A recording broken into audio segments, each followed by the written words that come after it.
Start करेंगे election freebies से।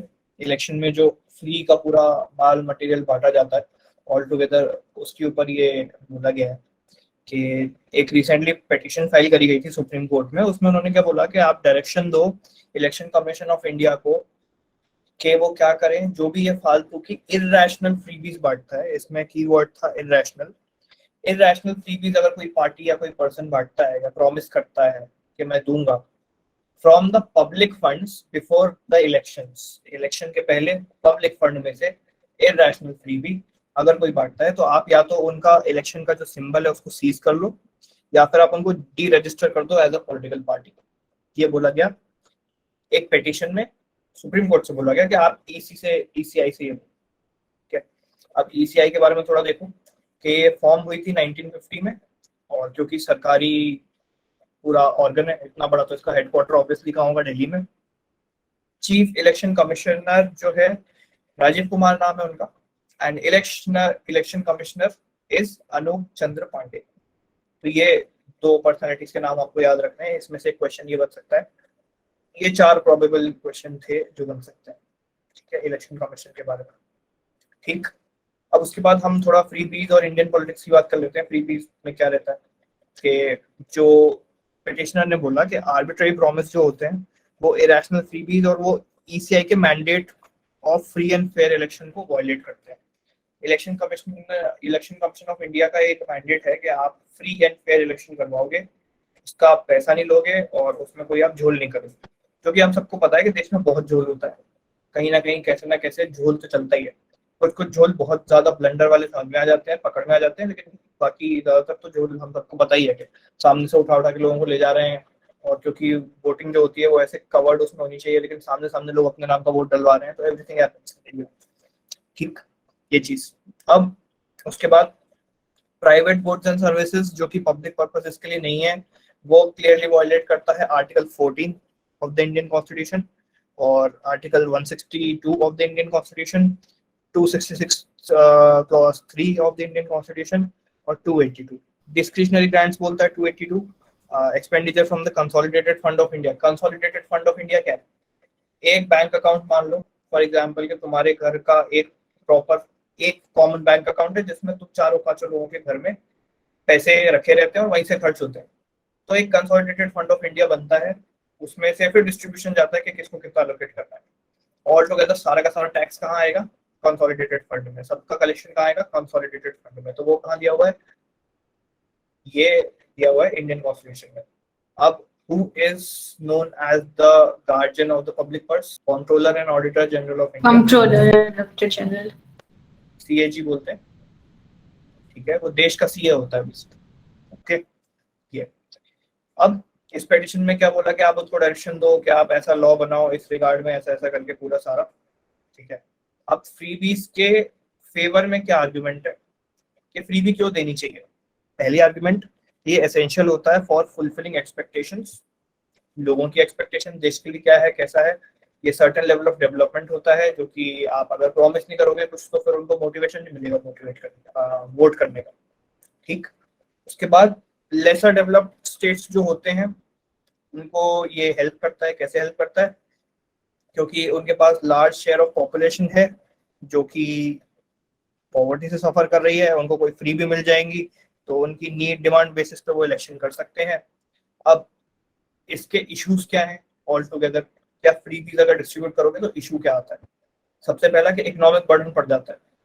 आप खुद के पैसे से कर रहे हो तो कोई दिक्कत नहीं है, आप अगर पब्लिक फंड यूटिलाइज करके पार्टी का पैसा और पब्लिक का पैसा लगा हुआ है जिस चीज में उसको यूटिलाइज कर रहे हो तो इकोनॉमिक बर्डन है। दूसरा कि ये against free and fair election है, जो कि तो पिटीशन में ही बोला गया था। ठीक, उसके बाद अगेंस्ट इक्वालिटी प्रिंसिपल है।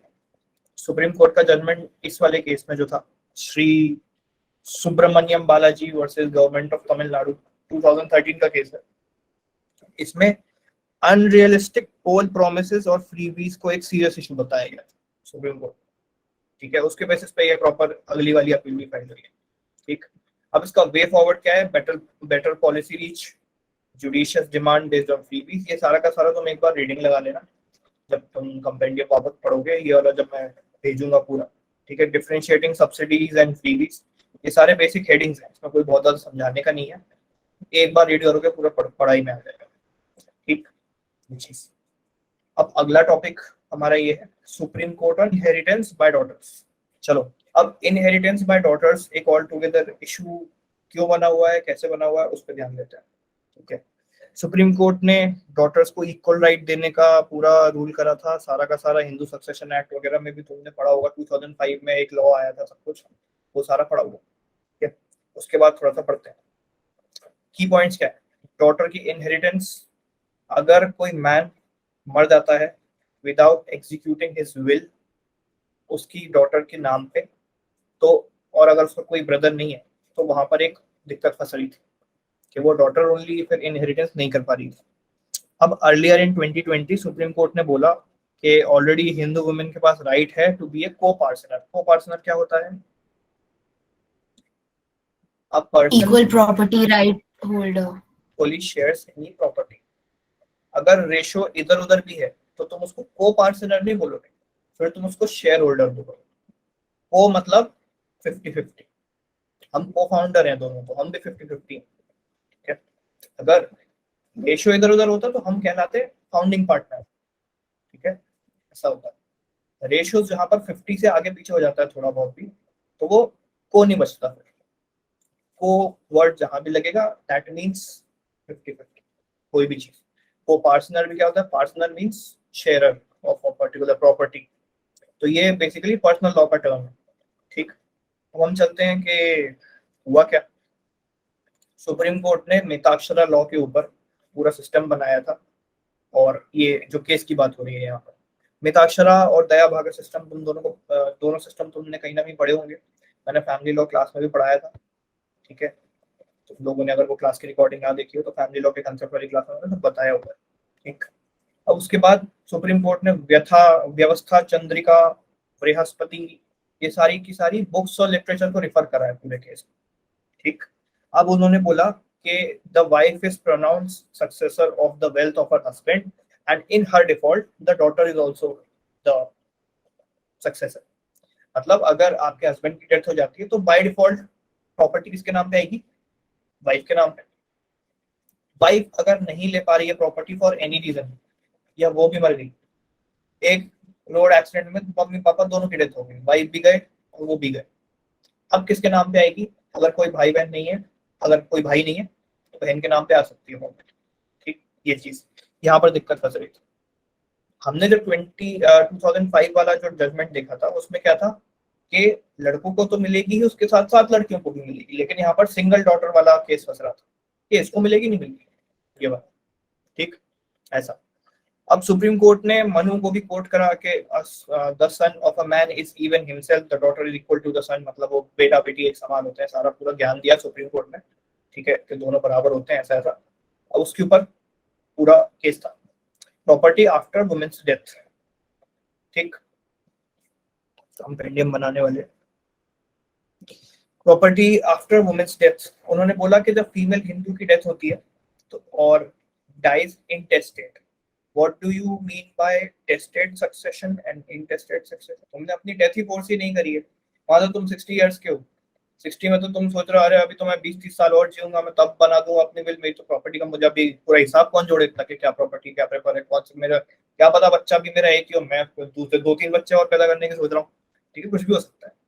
तो विद नो फ्यूचर प्लान्स मैंने कुछ नहीं बनाया है पर्सनल लॉ में, मतलब कोई विल नहीं बनाई। ठीक, और मेरी डेथ हो गई अगले दिन, पूरा प्लान फ्लॉप, जो करना था कुछ नहीं कर पाया। अब एट दिस पर्टिकुलर मोमेंट जो भी प्रॉपर्टी बची है और जो जैसी मेरी डेथ हुई है तो उसको जो सक्सीड करेगा उसको क्या बोलेंगे? इंटेस्टेड सक्सेशन। कि इनका कोई फ्यूचर प्लान नहीं था, इन्होंने कुछ सोचा भी नहीं और ये ऐसे ही चले गए। Majority of the cases in India are intestate. Testate जो होते हैं वो ज्यादातर चंट बच्चे करवाते हैं जब उनके मम्मी पापा डेथ बेड पे होते हैं। हाँ चलो आपकी ग्लूकोज तो चढ़ गई लेकिन इधर अंगूठा लगा दो जल्दी से, ऐसा होता है। ठीक है, तुमने एक वो कौन सा पेन का ऐड था या किस चीज का ऐड था, उसकी माँ मर रही होती है और वो मरते मरते अंगूठा लगवाता है और फिर एकदम से ऊपर से पानी टपक जाता है, एमसील का ऐड था। तुमको अगर याद होगा, बहुत पुराना एक्ट था, उसकी माँ बिल्कुल डेथ बेड पे है, वो बेटा जाता है कि बस मम्मी यहाँ पर साइन करना है, बस ये अंगूठा लगा दो। उसने अंगूठा लगवाया और उस ऊपर से छट्टा पकड़ के उसको पानी टपका और वो सब पूरा, माँ भी गई, अंगूठा भी गया और डीड भी गई। ठीक है, डीड नहीं, बिल। ठीक।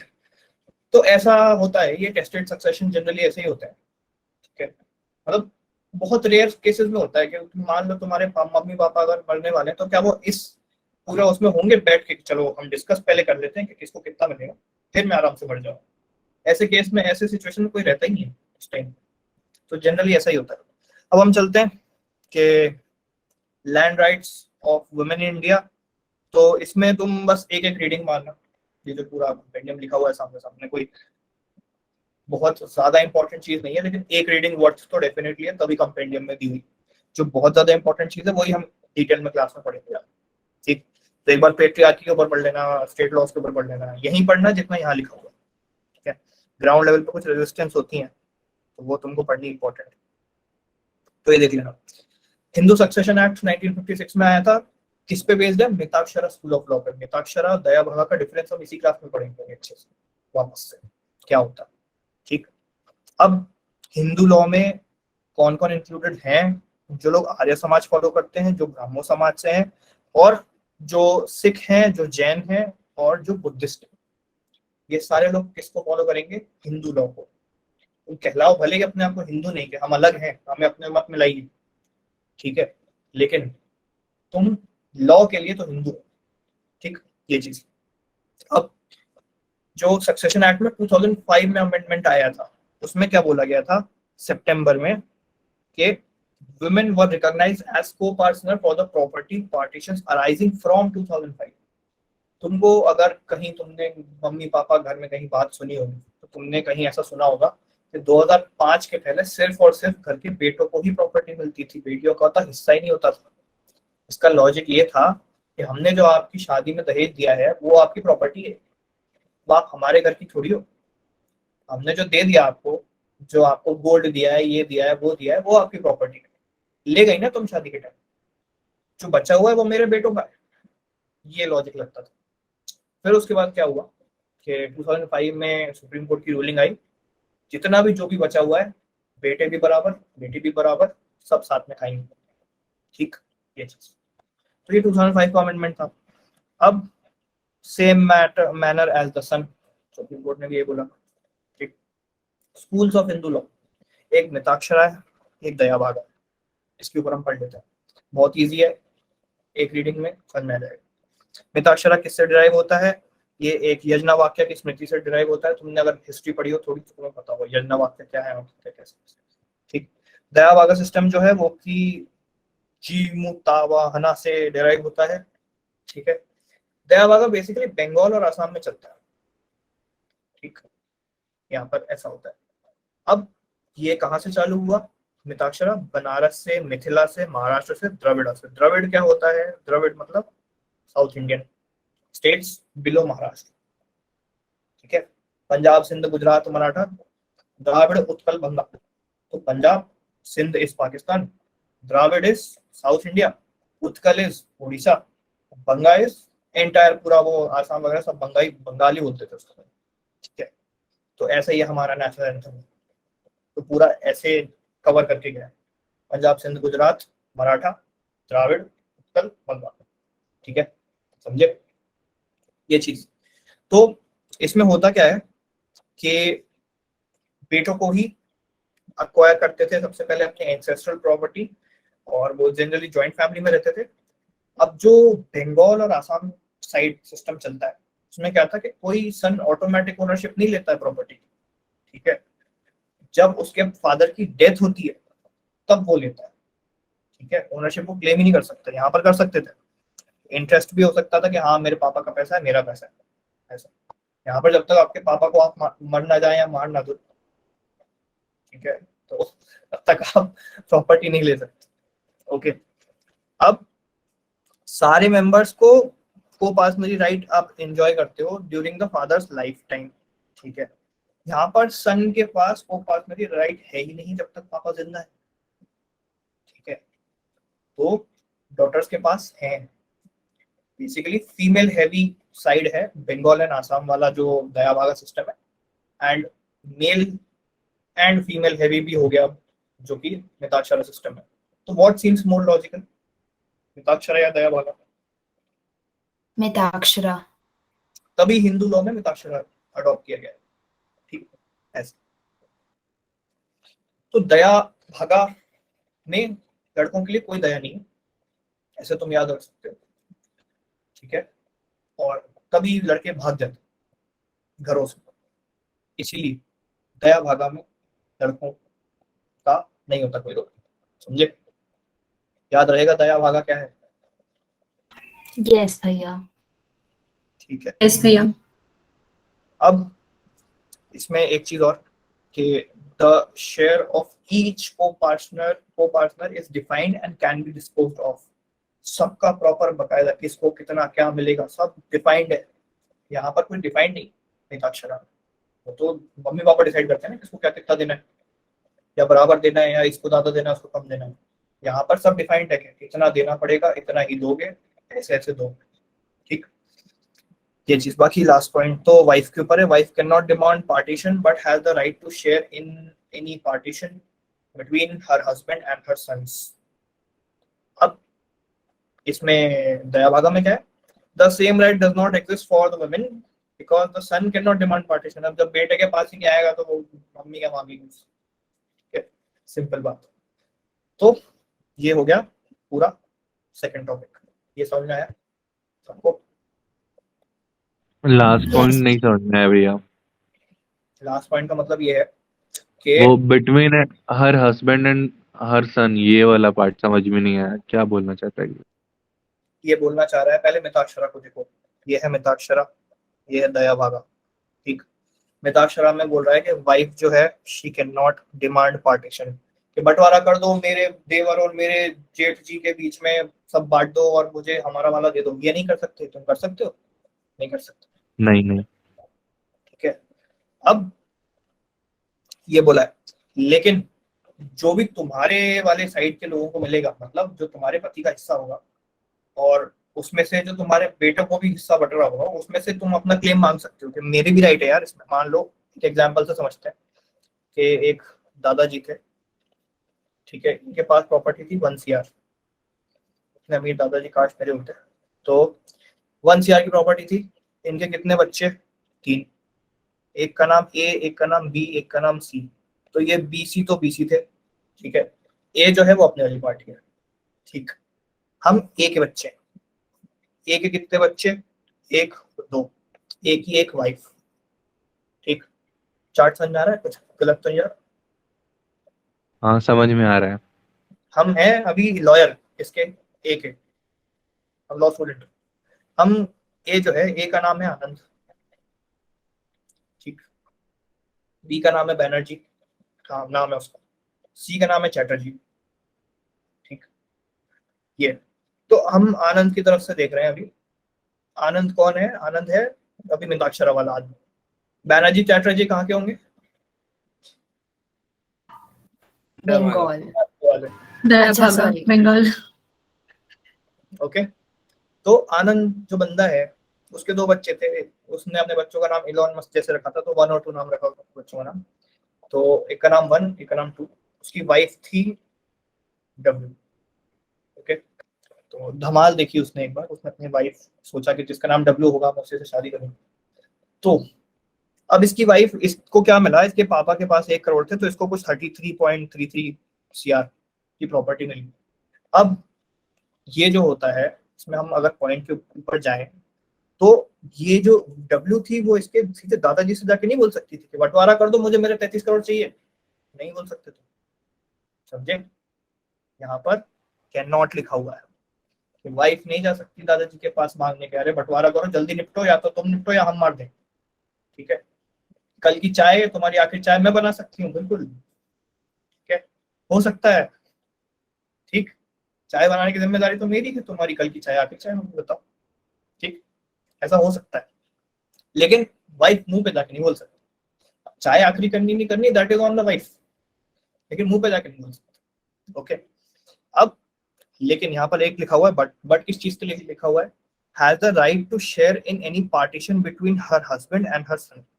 अब मान लो कि ये जो 33 CR है, इसका पति बोलता है कि ये 33 में से इसको आधा करोगे तो कितना है, 16 पॉइंट समथिंग, 16 मान लेते हैं, 16 lakhs किसके हुए, इसके, और 16 lakhs किसके हुए, इसके. तब वाइफ बोले यार मैं पागल हूँ यार, मतलब तुमने ये इन दोनों को बांट दिए, मेरा शेयर कहाँ है. ये बोल सकती है वो किससे, अपने हस्बैंड से. ये कौन सा पॉइंट था, मिताक्षरा वाला. लॉजिकल भी लग रहा है, ठीक है, ये चीज तभी मिताक्षरा ड्रॉप किया गया. अब अगर हम ये बात करें, the same right does not exist for the women because the sons can not demand partition. अब यहाँ पर उसकी वाइफ ही क्या बोलेगी जब ये बच्चों को डिमांड नहीं हो पा रही कुछ, ठीक है. यहाँ पर बैनर्जी है, बैनर्जी को भी कितना मिला, 33. अब उनके भी 2 बच्चे थे, मान लो उनके बच्चों के नाम 1 और 2, इनकी हो गई वाइफ. अब बैनर्जी से तो इनके बच्चे भी नहीं बोल सकते कि हमें 16 लाख दे दो, इनके बेटे, ठीक है. जब बेटे नहीं मांग पाएंगे तो वाइफ क्या मांगेगी, ठीक है. ये होता है, ये बोलना चाह रहा था. समझ गए सब लोग, समझ गए? क्लियर है भैया? यस भैया.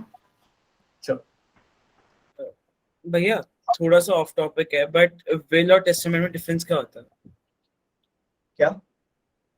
विल और टेस्टामेंट में कुछ डिफरेंस होता है? हाँ, विल वो होता है जो कि आप मरते टाइम प्रॉपर्टी के डिवीजन के लिए बनाते हैं, ठीक है. और टेस्टामेंट अलग चीज होती है, उसकी एग्जैक्ट डेफिनेशन मेरे को भी याद नहीं आ रही है, लेकिन विल तो एग्जैक्टली वही होता है. विल प्रॉपर पर्सनल लॉ का आइटम है, एंड टेस्टामेंट इज ऑल्सो, लेकिन वो दूसरे लॉज में भी आता है कभी कभी, ऐसा होता है. लेकिन विल तो जो है साफ साफ वो ये है कि कोई आदमी अगर अपनी प्रॉपर्टी का बंटवारा कर रहा है, उसी चीज को विल बोलते हैं.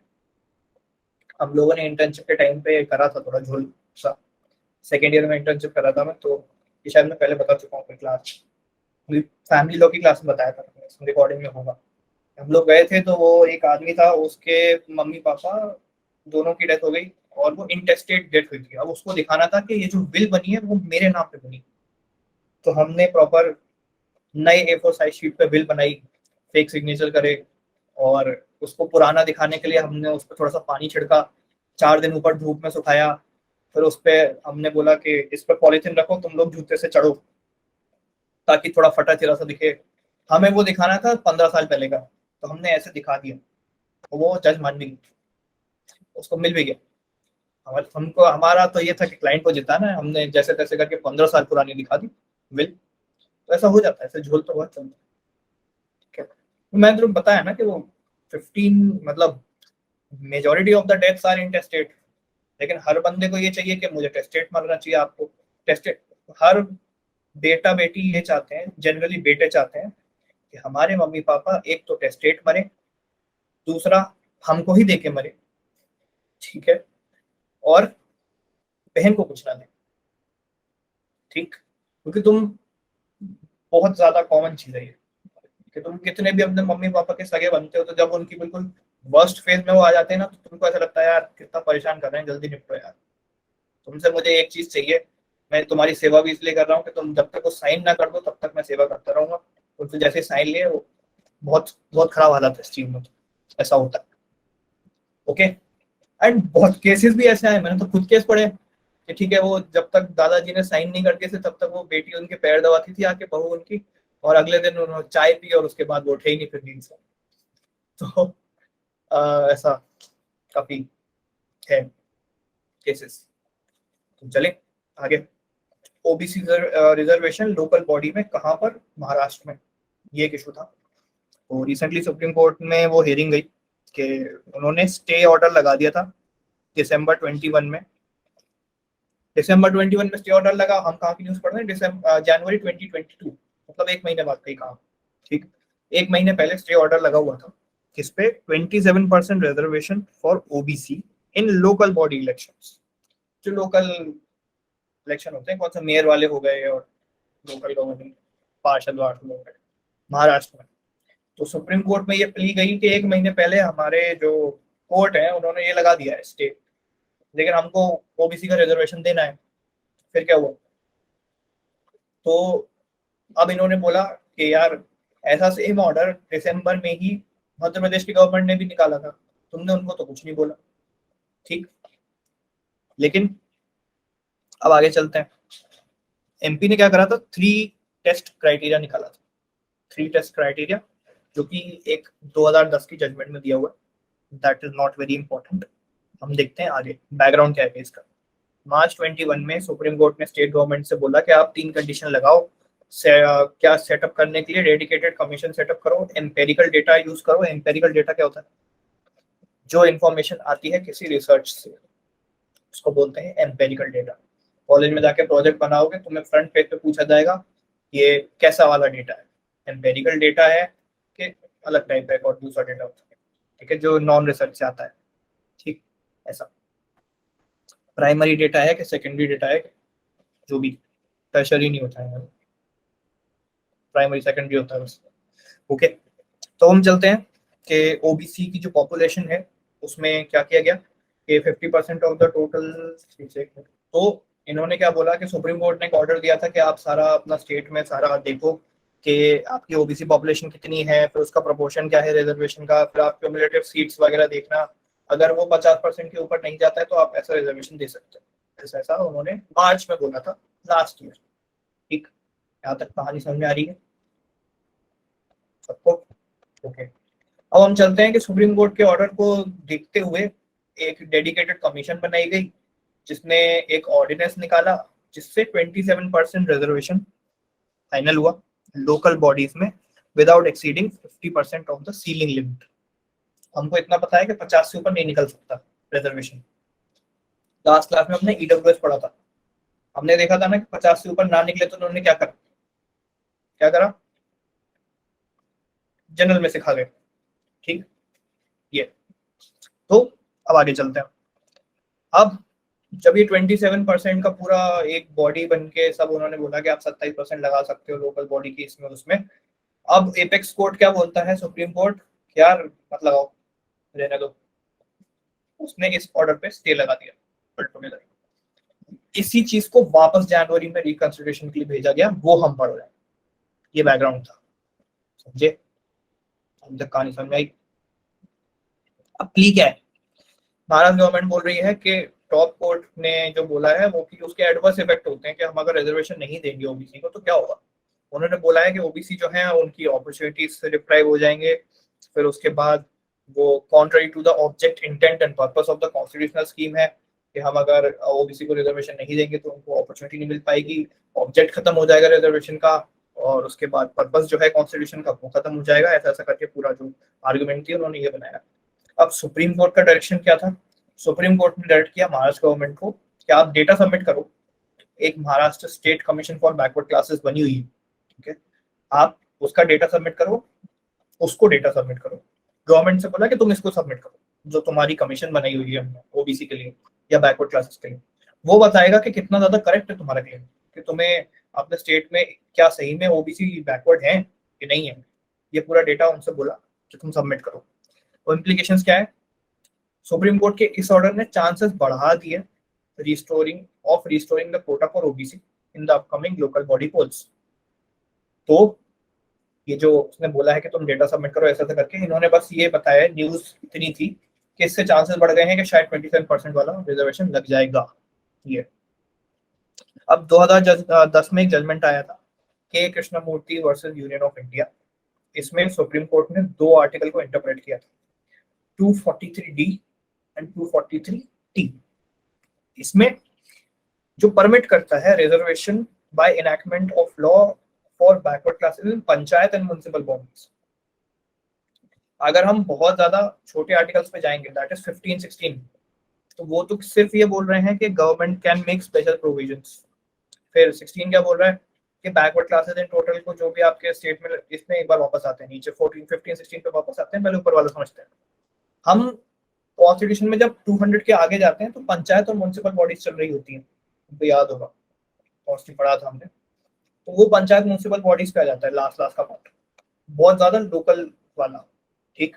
इसीलिए 243D 243T ये किसकी बात कर रही है, म्युनिसिपल बॉडीज की बात कर रही है। इसी की तो मुद्दा है ना, 2010 का जजमेंट कौन सा साइड पे, ये वाला साइड पे महाराष्ट्र गवर्नमेंट।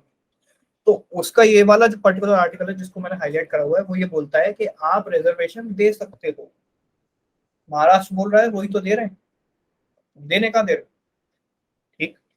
ये ऑल टुगेदर उन्होंने ये रेफर किया है कि 2010 में एक जजमेंट आया था कृष्णामूर्ति वाला, उसमें बोला था कि हम ऐसे दे सकते हैं, उसमें अमेंडमेंट आ गया, टी और डी में और क्लॉज 6 भी डल गया कि आप ऐसे बना के दे सकते हो, हम दे रहे हैं 27%, तो आप देने क्यों नहीं दे रहे?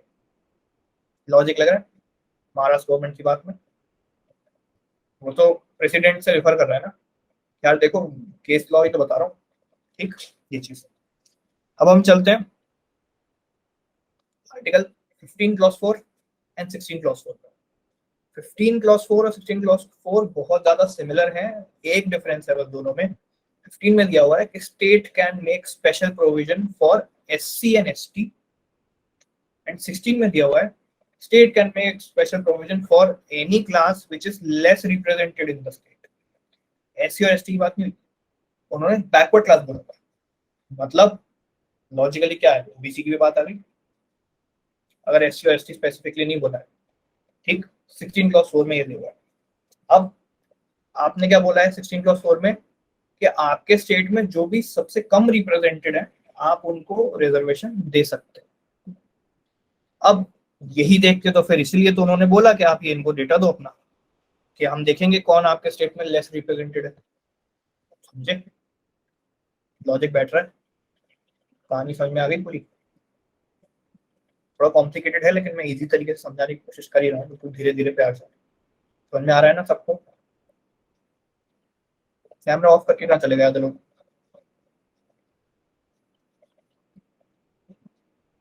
समझ में आया नहीं आया कुछ तो बोलो, अनम्यूट तो करो। आ रहा भाई। हाँ भैया। रिवाइज भैया। करोगे तो आएगा। ये वाला पॉइंट अगर तुम्हें नहीं आ रहा हो तो you always have the recording, वापस जाके देख सकते हो, ठीक। कॉन्जुगल राइट्स के ऊपर एक पिटीशन थी, our last topic for January. Conjugal rights क्या होती है?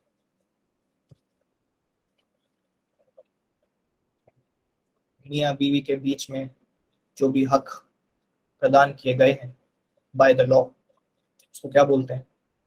कॉन्जुगल राइट्स, ठीक। एक पिटीशन है जिसका नाम है ओजस्वा पाठक वर्सेस यूनियन ऑफ इंडिया, जो कि फरवरी में आई थी। कितने साल पहले? 3 साल पहले, 3 साल पहले का केस है। उसको वापस से जुलाई में सुना गया। उसके बाद हम थोड़ा सा कॉन्जुगल राइट्स पे चलते हैं। कॉन्जुगल राइट्स क्या होते हैं? Created by marriage, right of the husband और the wife to the society और अदर स्पाउस, ठीक। एज अ हस्बैंड वाइफ इन दोनों की सोसाइटी के लिए क्या राइट्स हैं, सोसाइटी से इनकी क्या राइट्स हैं, इनकी आपस में क्या राइट्स हैं, इसको क्या बोलते हैं? कॉन्जुगल राइट्स, ठीक। Section 9 of the Hindu Marriage Act and section 22 of the Special Marriage Act ये हस्बैंड को एम्पावर करता है या फिर वाइफ को एम्पावर करता है to move to the local district court complaining के पार्टनर ने मैरिज में से विड्रॉ कर लिया है, ठीक है, कि हमारे सैया घर ही नहीं आ रहे, हमारे किसी और के घर चले जा रहे हैं, हमसे तो शादी करके बैठ गए बस, ठीक है। Section 9 of the Hindu marriage act and special marriage act section 22। दूसरा केस भी हो सकता है कि बीवी घर नहीं आ रही है हमारी, वो भी किसी और घर चली जा रही है, या अपने खुद के घर चली जा रही है, सीधी भी हो सकती है, खुद के घर भी जा सकती है, ओके। तो हस्बैंड सीधा हो सकता है, लेकिन हमारे पास तो नहीं आ रहे, कहीं भी जा रहे हो, ठीक। क्या ये रेस्टिट्यूशन ऑफ कंजुगल राइट्स है? नो भैया।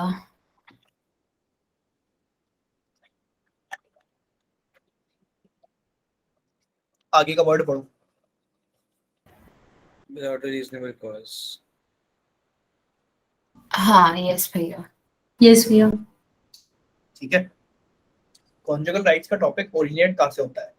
वो पहले जूइश लॉ में था, तो जूइश लॉ से आया था कॉन्जुगल राइट्स का कंसेप्ट, जो कि फिर बाद में ब्रिटिश लॉ में आ गया, और ब्रिटिश लॉ क्योंकि इंडिया में लग रहा था तो इंडिया में भी आ गया, ठीक।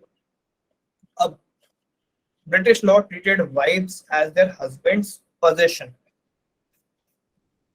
ठीक, कि हस्बैंड का एक पोजेशन होता है, वो है उसकी वाइफ।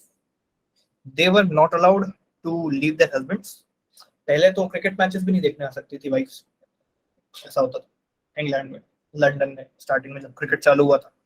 ठीक, फिर उसके बाद यूके ने 1970 में कुछ सोचा कि यार ऐसा नहीं होना चाहिए, क्वीन भी हमारी किसी वाइफ थी कभी, तो उन्होंने फिर हटा दिया सिस्टम। अभी प्रोविजन को चैलेंज तो किया गया, section 9 of the Hindu marriage act ये डील करता है रेस्टिट्यूशन ऑफ कॉन्जुगल राइट्स, के आपका हस्बैंड या आपकी वाइफ अगर आपकी कॉन्जुगल राइट्स को पूरा फुलफिल नहीं कर रही है तो आप कोर्ट जा सकते हो। इसको सिंपली ऐसे देखो, यहाँ पर लिखा हुआ है, where either the husband or the wife has without reasonable excuse withdrawn from the society of the other and aggrieved party may apply by petition to district court। यही हम ऊपर पढ़ के आए थे, कोई रीजनेबल कॉज नहीं है, कुछ लॉजिक नहीं है कि भैया बोल के जाओ मुझे कोई और पसंद आ गई, तुम बोल के नहीं गए कुछ, ठीक है, तुम कोई और पसंद आ गई तो फिर तो तुम अडल्ट्री में चले गए, तो हम लोग डिवोर्स ले लेंगे, ठीक है, ये भी हो सकता है। लेकिन जब हमने डाइवोर्स पढ़ा था लास्ट टाइम, उसके ग्राउंड्स पढ़े थे, क्या उसमें रेस्टिट्यूशन ऑफ कॉन्जुगल राइट्स था? One of the grounds for divorce. No भैया। हाँ भैया, 8 पॉइंट थे उसमें, हाँ भैया उसमें और अडल्टरी और चेंजिंग ऑफ रिलीजन, याद है डिवोर्स के ग्राउंड्स? यस भैया। राइट्स उसमें एक वो था, श्रुति, तो था उसमें। अब आपका अगर पार्टनर ही आपको छोड़ के चला गया है तो तुम क्या करोगे? शादी में जाके किसी और से ही कर लोगे, ठीक है, डाइवोर्स ले सकते हो उसमें, ऐसा होता है। ये वायलेशन ऑफ राइट्स है, राइट टू प्राइवेसी आप वायलेट कर रहे हो बेसिकली हस्बैंड और वाइफ की। कोर्ट ने ये बोला कि आप अगर सेक्शन 9 कुछ डालते हो, क्या ये क्या हो, हाँ दिख रहा हूँ ना, हाँ ठीक। कोर्ट ने बोला कि आप इनके बीच में कोई किसी को छोड़ के गया हो, हमें क्या, उनको जीने तो चैन से, उनकी राइट टू प्राइवेसी क्यों वायलेट कर रहे हो? तो उन्होंने बोला कि 2017 में हमने 9 जजेस को बिठा के इतना सारा डिबेट किया किस पे, राइट टू प्राइवेसी पे, तो तुम उसी को वायलेट कर रहे हो। ठीक, 9 जज मतलब कितना बड़ा मुद्दा था वो, बहुत सुना होगा, राइट टू प्राइवेसी। ठीक, तो उसने बोला कि राइट टू प्राइवेसी को वायलेट करता है, बाकी तुम इसको अच्छे से पढ़ लेना पूरा, ये जो पॉइंट्स हैं सारे के सारे, ये बायस्ड अगेंस्ट वुमेन है। अब इन्होंने बोला कि जनरली क्या होता है इसमें, केसेस किसके आते हैं कि पति छोड़ के चला गया, तो वो बायस हो जाता है काफी। ठीक, although the law is gender neutral since it allows both husband and wife to seek restitution, कहने को तो दोनों ले सकते हैं कि हमारा ऐसा हो गया वैसा हो गया। Women are often called back to marital homes, कि बीवी छोड़ के चली गई तो उसको बुला लेते हैं, अरे आजा वापस, कोई दिक्कत नहीं। लेकिन तुम ऐसे हस्बैंड को नहीं बुला सकते, क्योंकि वो फिर एक पेट्रियार्कल डोमिनेटिंग ट्रेट बन जाता है, नहीं हम थोड़ी आएंगे वापस, हम तो गए। ठीक, तो इंडिया में क्या होता है कि वुमेन को तो खींच के ले आते हैं, तो ये लॉ तो आपको कोई मतलब का ही नहीं बचा। ठीक, ये बोला गया not in consonance with supreme court के जजमेंट। अब इन्होंने कोई जजमेंट बताया, Joseph shine versus union of India, ये मैंने लैंडमार्क जजमेंट की क्लास में बताया था एक बार, ये वाला केस। ठीक, इसमें एम्फेसिस किया गया है राइट टू प्राइवेसी और bodily autonomy of married women, stating that marriage does not take away their sexual freedom and choice. इसी के बेसिस पे फिर हमने लास्ट क्लास में पढ़ा था मैरिटल रेप। ठीक, कि मैरिज भले ही हो गई हो, आपकी बॉडी के साथ आपको क्या करना है वो चॉइस आपकी अल्टीमेटली। ठीक, किसी की बॉडी पे किसी की राइट नहीं आ जाती मैरिज के बाद, ये हमने लास्ट क्लास में पढ़ा हुआ था। ठीक, इस प्रोविजन का बहुत मिसयूज भी होता है, लोगों को टॉर्चर भी किया जाता है, ये तो हमने मैरिटल रेप में भी पढ़ा था, क्या जबरदस्ती डोमेस्टिक वायलेंस के केसेस लग रहे हैं हस्बैंड वाइफ पे और ऐसा ऐसा सारा। ठीक है, प्रीवियस जजमेंट वगैरह जो है इसमें 1960s के एक जजमेंट पे पहले गए वो, कि 1960s में पंजाब और हरियाणा हाई कोर्ट ने बोला था तीरथ कौर केस में, उन्होंने सपोर्ट किया था। अपहेल्ड का मतलब क्या होता है? टू सपोर्ट किसको? रेस्टिट्यूशन ऑफ कॉन्जुगल राइट्स, के a wife's first duty to her husband is to submit herself obediently in his authority and remain under his roof and protection. ये कौन बोल रहा है? पंजाब और हरियाणा हाई कोर्ट। ठीक है, समझ में आ रहा है? तुमने बोला क्या उन्होंने कि I surrender myself to the will of God, ऐसा कौन बोले? वाइफ, हस्बैंड को। 1960s में कौन बोल रहा है? पंजाब और हरियाणा को। ठीक, उसके बाद क्या हुआ कि एक जजमेंट की सीरीज आई, फिर उसके बाद 1980s में, 20 साल बाद आगे प्रोग्रेस हो चुका है देश। उसके बाद क्या हुआ कि denial of marital and sexual life to the husband by the wife by refusing to permanently return to him is an act of mental and physical cruelty. अगर वाइफ को सेक्सुअल और फिजिकल एक्ट डिनाई करना है husband को और वो घर से चली गई है, तो ये कोर्ट ने बोला कि ये मेंटल और फिजिकल क्रूरल्टी है हस्बैंड के ऊपर। ठीक, हम आगे जा रहे हैं, पीछे नहीं जा रहे हैं हम। ठीक है, तो ये 1961 1980 की बात है। फिर 84, 4 साल बाद 84 में क्या हुआ कि अगेन उसने सपोर्ट किया सेक्शन 9 को हिंदू मैरिज एक्ट के, in case of Saroj Rani versus Sudarshan Kumar Chadda. Cases जो है हम केवल समझने के लिए, कहानी सुनने के लिए पढ़ रहे हैं, सारे केसेस तुमको याद नहीं रख रहे। जो भी केस याद रखने वाला होगा, जैसे जोसेफ शाइन है, लैंडमार्क जज ने पढ़ाया होगा, बहुत बड़ा केस, वो मैं तुम्हें एम्फेसिस देके बता दूंगा कि तुम स्टार मार्क कर लो, ये वाला केस तुमको नाम याद रखना। ये जो छोटे छोटे बीच बीच में आ रहे हैं सरोज रानी इंसिडेंट्स के लिए, ये तो ऐसे ही लिखे जाते हैं तुम्हें समझाने के लिए केवल। ठीक, इन्होंने क्या बोला कि सोशल पर्पस सर्व करता है सेक्शन 9 रेस्टिट्यूशन ऑफ मैरिज, और वो एड करता है prevention of breakup of marriages. बीवी को उठा के ले आओ तुम मायके से वापस, जो भाग गई है, और ये तुम्हारा एड हो जाएगा, सोशल पर्पस सर्व कर देगा। तुम्हारी मैरिज टूटने वाली नहीं टूटी, देखो अच्छा हुआ। ठीक है, इन्होंने बोला कि ये ऐसा है। 84 की बात चल रही है। फिर 83 वाला तो ऐसा वैसा ही था। फिर हम मध्य प्रदेश हाई कोर्ट में विभा श्रीवास्तव केस पे आते हैं। इसमें क्या हुआ कि the orthodox concept of wife, धर्म पत्नी, अर्धांगिनी, भार्या, अनुगामिनी and expectations from her to subject herself to her husband has undergone a revolutionary change with education and high literacy in women. फिर उसके बाद क्या हुआ कि the recognition of equal right to women and constitution of abolition of sex determination and the walks of life, basically Madhya Pradesh जो था उसने दुनिया को आगे का रास्ता दिखाया कि पढ़ाओ लिखाओ, उसके बाद तुमने जो फालतू फालतू के हम सरेंडर कर रहे हैं, ये कर रहे हैं, वो कुछ नहीं। वाइफ जो है वो बराबर है, उसकी प्रेफरेंसेस बराबर हैं। किसने बोला? मेरे स्टेट ने बोला। ठीक, ये चीज अब तुमको मध्य प्रदेश याद रहेगा, ठीक, पंजाब हरियाणा याद रहे। वैसे ही उनके यहाँ लड़की नहीं होती, जो मिलती है उसको भी बोलते हैं सरेंडर कर दो। तो राजस्थान, हाँ, हरियाणा राजस्थान थोड़ा इस मामले में है। तो वे फॉरवर्ड क्या है आगे का रास्ता कि मैरिटल रेप को क्रिमिनलाइज करना, ये तुम एक बार रीड कर सकते हो।